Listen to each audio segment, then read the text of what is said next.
রাজার রাজ্যে সবাই গোলাম, করতে হবে রাজার সুনাম, না হয় তোমার কল্লা যাবে, বিরাট কঠিন শাস্তি পাবে।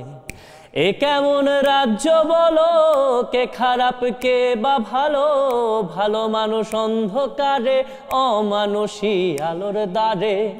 এ কেমন হচ্ছে খেলা, চারিদিকে কষ্ট মেলা, কে কোথায় যাচ্ছি ভেসে, থামবো কোথায় অবশেষে। রাজার রাজ্যে সবাই গোলাম, করতে হবে রাজার সুনাম, না হয় তোমার কল্লা যাবে, বিরাট কঠিন শাস্তি পাবে। ওয়াও, এটা করার পরে কি হয়েছিল? এটা করার পর আর কি গল্টল আসছিল, আমি রাজা বলতে কারে মিন করছি, এরকম রাজা, এরকম গান কেন করলাম, রাজার রাজ্যে সবাই গোলাম। তো এই যে সেটাই আর কি। তো এই গানের আবার একটা ইয়ে ছিল, আমাকে বাঁচানোর কয়েকটা লাইন ছিল। আমি প্রথমে গানটা লিখলাম অর্ধেক, তারপর আমার বড় ভাই আমার বাঁচাই দিয়েছিল, বলছিল আরো কিছু লাইন আমি দেই তোকে, আরেকটা অন্তরা কর, নাহলে বাঁচবি না। তো কি অন্তরা, এটা ছিল এরকম: তুমি ভাবছো কোথায় কে সে রাজা, আমরাই রাজা দিচ্ছি সাজা, অফিস ব্যবসা সমাজে চালাই, মানুষ হয়েও মানুষ জ্বালাই, আমরাই সেই মুখোশ মানুষ ভালো, সে যে উড়াই ফানুষ কোয়ের তেলে কইটা ভেজে, পরের ঘাড়ে চাপাছি দোষ। এ কেমন রাজ্য বলো, কে খারাপ কে বা ভালো, ভালো মানুষ অন্ধকারে, অমানুষী আলোর দ্বারে। এরকম টাইপের আর কি, যে ভাবছো কোথায় কে সে রাজা, আমরাই রাজা। তো ওইটা দিয়ে আর কি কোনো রকম একটা জোড়াতালি, যে আমি রাজা বলতে আমাদেরই মিন করছি আর কি। আমাদের প্রোডিউসার একটা প্রশ্ন আছে, সেটা হচ্ছে আপনি বিয়ে করবেন কবে? বিয়ে হয়তো করেই ফেলবে, এইবার মনে হয় বাঁচতে পারবো না। আমি অনেক শিং মাছের মতন পিছলাই যাচ্ছি। কেন যাচ্ছেন? আমি আসলে অনেক স্বাধীনতা প্রেমী মানুষ আর কি, মানে দায়িত্ব হ্যাঁ ফাইন নিচ্ছি, আমি আমার আব্বু আম্মুর জন্য করছি, সব ফাইন, কিন্তু তারপরে মানে যত বেশি ড্র্যাগিং না করা যায়, আমি চাই লাইফটা একটু সহজ সরল। কেউ কি পছন্দের মানুষ আছে যার কথা দর্শকরা জানে? ওইভাবে না, যদি হয় তাহলে মানুষ জানবে সামনে হয়তো।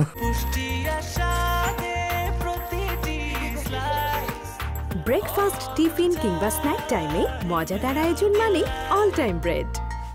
মিউজিক করার পাশাপাশি আপনি এই যে শিফটটা করলেন, লাইক ইচ্ছা পূরণ বলেন বা আদার সেক্টরগুলোতে চলে যাওয়া, এটা কিভাবে মাথায় আসলো? এটা আমার একটা ছোটবেলার ইচ্ছা পূরণটা।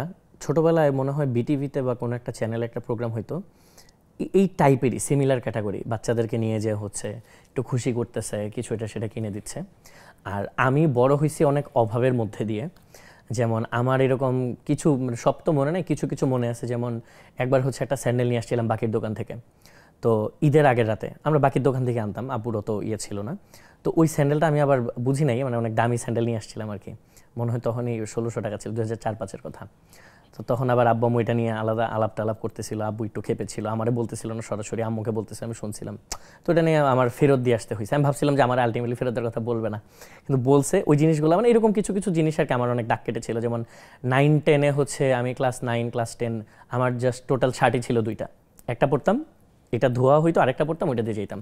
তো আমার মাথায় এই জিনিসগুলো কাজ করতো। আব্বা আম্মুকে দেখতাম যে বাসায় কেউ ভিক্ষা নিতে আসলে খাওয়াই দিতেছে, এটা দিতেছে, ওইটা দিতেছে, বিভিন্ন কিছু মিলে আমার মাথায় ছিল যে ওই টিভির প্রোগ্রামটাও পছন্দ ছিল, সব মিলায় একটা আমার মাথায় ছিল যে আমি যখন সামর্থ্য হবে তখন যদি কিছু করতে পারি, এমন না যে অনেক বড় কিছু করতে পারিও না, এমন না যে অনেক কিছু করে ফেলছি, কিন্তু জোরটুক যখন যেটা পারি আর কি, সে এরকম কিছুটা করবো। তো এই মিলে হচ্ছে 2019-এর দিকে অথবা 20-এর দিকে হবে, তখন এই যে কনসার্ট করে টুকটাক আর্ন করতেছি। কনসার্ট তো প্রথমে আমরা ফ্রিতেই করা হয়, যেটা হয় যে গাড়িটা দিয়ে দিব, আসেন। তারপর যখন থেকে আর্ন করা শুরু করলাম, তখন থেকে আমি আস্তে আস্তে আমার নিজের একেবারে একান্ত পছন্দের আর কি ইচ্ছা পূরণ প্রজেক্টটা করলাম। ওকে, এবং অনেক লোকের ইচ্ছা আপনি পূরণ করেছেন, বাড়িঘর তৈরি করে দিয়েছেন, বিভিন্ন জায়গাতে গিয়েছেন। অনেকও না, অল্পই, মানে মানুষজন আমাকে এটার জন্য যেভাবে করে ভালোবাসা দিচ্ছে, আমার কাছে মনে হয় যে আমি যতটুকু করছি একটু আমাকে ভালোবাসা দিচ্ছে একটু, মানে সব মিলে হয়তো 20-30 জন হবে না, কিন্তু মানুষজন এটা খুব পছন্দ করছে। এটা আমার ক্যারিয়ারের একটা। বিভিন্ন অঞ্চলে গিয়েছেন আমি যতদূর জানি, দুই একটা কেস কি এরকম যেটা খুব মনে দাগ কেটে আছে ইচ্ছা পূরণের ক্ষেত্রে? একজন হচ্ছে একটা অনেক বৃদ্ধ একটা কাপল ছিল, ওই বৃদ্ধ কাপলের একটা ইচ্ছা পূরণ করছিলাম, ওদেরকে বাজার টাজার করে দিয়ে, দোকানে কিছু মালামালের ব্যাপার ছিল, মহিলা মানে যিনি আর কি চাচি বা দাদি ছিলেন ওনার। তো এরকম একটা বৃদ্ধ কাপল ছিল আমার, ওনাদেরকে নিয়ে প্রথম একবার একটা ইন্টারভিউ করলাম, বাজার টাজার করে দিলাম এটা সেটা, এবং ওনাদেরকে নিয়ে আমি আরেকটা প্ল্যান করতেছিলাম। ওনাদের সাথে আমার এরকম একটা কথা হয়েছিল যে ওনারা কখনো হচ্ছে সমুদ্র দেখে নাই, আমার অনেক ইচ্ছা ছিল যে ওনাদেরকে আমি সমুদ্রটা দেখাবো। এর মধ্যে আমার একটা কনসার্ট না কি যেন পড়ে গেল, কনসার্টই হবে। তো আমার প্ল্যান ছিল যে কনসার্টটা শেষ করে এসে আমি ওনাদেরকে নিয়ে যাব। মানে খুব মায়াবী একটা কাপল ছিল। তো আমি কনসার্টে যখন যাচ্ছি তখন ওই বৃদ্ধ লোকটা হচ্ছে মারা গেছে। আমি অনেক মানে থাকে না যে একদম খুব ড্যামেজ হয়ে গেছিলো ভিতরে অনেক, কারণ আমার মনে ছিল এবং খুব প্ল্যান ট্যান করছিলাম। এমন না যে আমার কাজটা নষ্ট হলো, আমার জিনিসটা হচ্ছে ওনাদের মায়ে পড়ে গেছিলাম। মানে আমার ব্যাপারগুলো ভিডিও খেয়াল করে দেখবেন খুব মানে থাকে না অনেক অ্যাঙ্গেল থেকে শর্ট এটা সেটা, আমার ব্যাপারগুলো এরকম না আসলে। আমি ন্যাচারালি করি, ন্যাচারালি করছি, যতগুলো করছি সবগুলো অনেক ন্যাচারালি করা, যেটা যখন মাথায় আসছে। আমি অত আগে কোনো স্ক্রিপ্টিং হয় না আমার যে আমি এটা বলবো, ইন্ট্রোতে এটা বলবো। এখন যেমন প্রমোশন করতে গেলে অনেক কিছু চিন্তা করতে, ক্লায়েন্ট কি বলবে, কোন জিনিস বলতে পারবো না, ওইগুলো হচ্ছে একদম আমার ফুল স্বাধীনতা আর কি। তো এরকম একটা ছিল। আর স্যাড আছে আবার আনন্দেরও আছে, যেমন কিছু বাচ্চার হচ্ছে আমি দায়িত্ব নিয়েছিলাম পড়াশোনা করার, তো ওদের সাথে আমি এখনো মোরলেস কানেক্টেড, করতেছে, কেউ ভালো করতেছে, এদের রেজাল্ট একটা দুটা রেজাল্ট ভালো হলে খুব ভালো লাগে।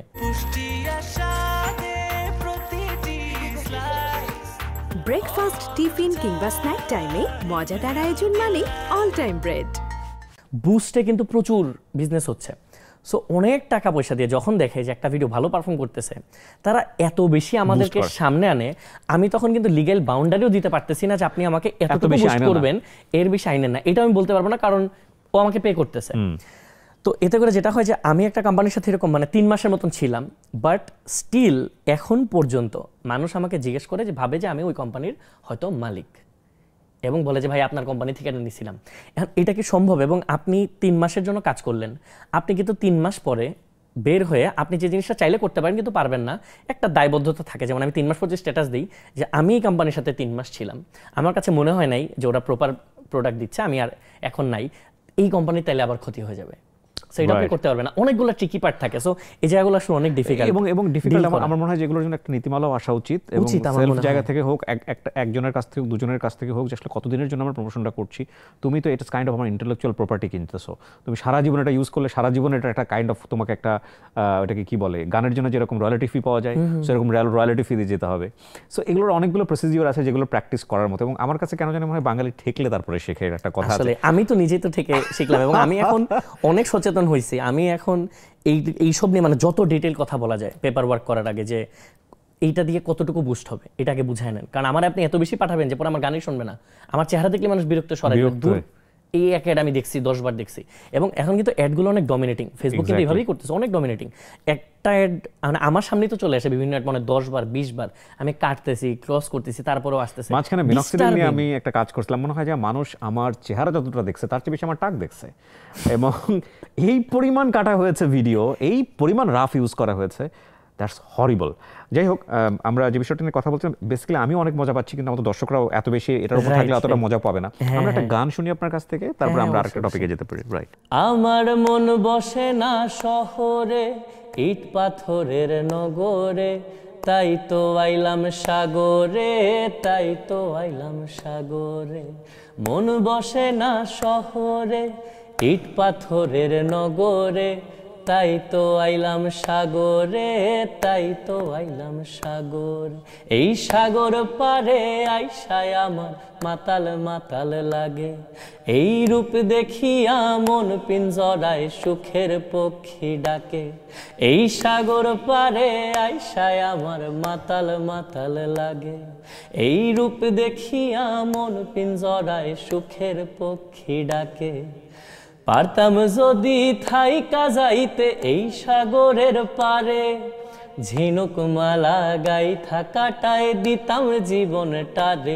আমার মন বসে না শহরে, ইট পাথরের নগরে, তাই তো আইলাম সাগরে, তাই তো আইলাম সাগরে। মন বসে না শহরে, ইট পাথরের নগরে, তাই তো আইলাম সাগরে, তাই তো আইলাম সাগরে।